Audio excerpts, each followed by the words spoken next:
Hi everyone, thanks for joining us today. We're here today with Eric Seidman from our SAX Wealth Advisors group, and we want to talk about everyone's favorite topic, which is retirement plans. It's Adam's favorite, right? It's up there, top three, I'm going to say. Yeah. Well, it's definitely my favorite. So Eric, can you tell us a little bit about what a nonprofit should be asking when it comes to their retirement plan? I think it's a really important time for nonprofits to be asking if they're in the right structure of their retirement plan in terms of their providers, right? I think for nonprofits, we see oftentimes they have multiple record keepers and multiple providers, and it really can make for a cumbersome structure, not a cost-effective structure. And it's really an opportune time for a couple different reasons in the marketplace right now for nonprofits to look at their plan, see if there's ways to optimize and consolidate their provider structure. So what is the best practice in terms of the structure of a retirement plan?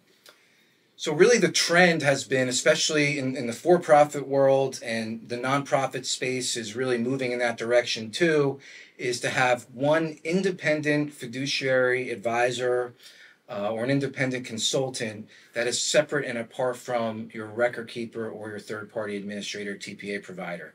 And also to have one record keeper, not multiple. So really the best practice structure is one independent advisor that is separate from your record keeper, and then one record keeper. It's going to make for an easier experience, an experience for your key folks and your employees to really make the most of their plan going forward, and not have fees that can be out of control.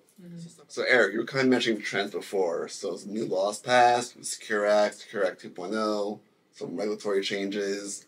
So what should nonprofits know about the current changing environment and landscape retirement plans? The last few years has seen some really significant legislation in the retirement plan space, and it has not spared the nonprofit world. Some of these provisions are optional, some are mandatory, but what we're seeing in conversations with our clients is just making sure that they have a full grasp of those provisions.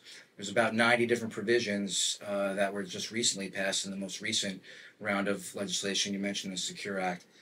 It's really important that committees of all retirement plans, nonprofits included, really take a look at those provisions and make sure that they're following those mandatory provisions and that they're giving serious consideration to which optional provisions they want to implement. How often should they be looking at their retirement plan and meeting with a 401k advisor to really evaluate? It's really important that that be done on a regular basis. From a fiduciary perspective, you want to make sure that you're analyzing the structure, the fees, and many different aspects, at least 1 to 3 years. But in terms of your current plan and kind of analyzing, the demographics of the plan and your investments, you want to do that on a fairly regular basis. And you should have an independent advisor, consultant, reach out to you proactively to help you do that. So what's your favorite retirement plan type? 401k, 403b, we love them all the same. So how often should a nonprofit be evaluating their plans?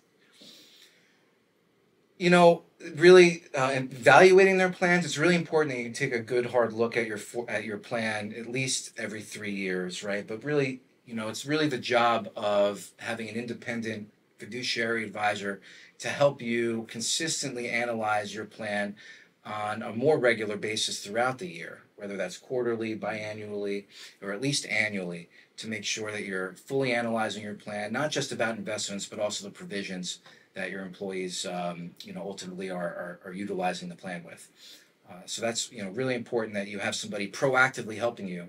A lot of folks at nonprofits wearing multiple hats, and that's really the job of an advisor, to really kind of take a holistic look at the plan, guide you, make sure that they're bringing to you what needs to be done and not the other way around. Mm-hmm. So I know a lot of nonprofits are competing for people and for staff. Same in the for-profit world. So I would think a nonprofit would want to make sure that their retirement plan is just as competitive as a for-profit's. Exactly. What we're seeing, especially now, is the retirement plan is one of the top ways to recruit and retain people. And when you're competing for people, folks really do take a hard look at what their retirement benefits are. And if they have a good, strong benefit that they understand, which is very different from having a good benefit that they don't understand.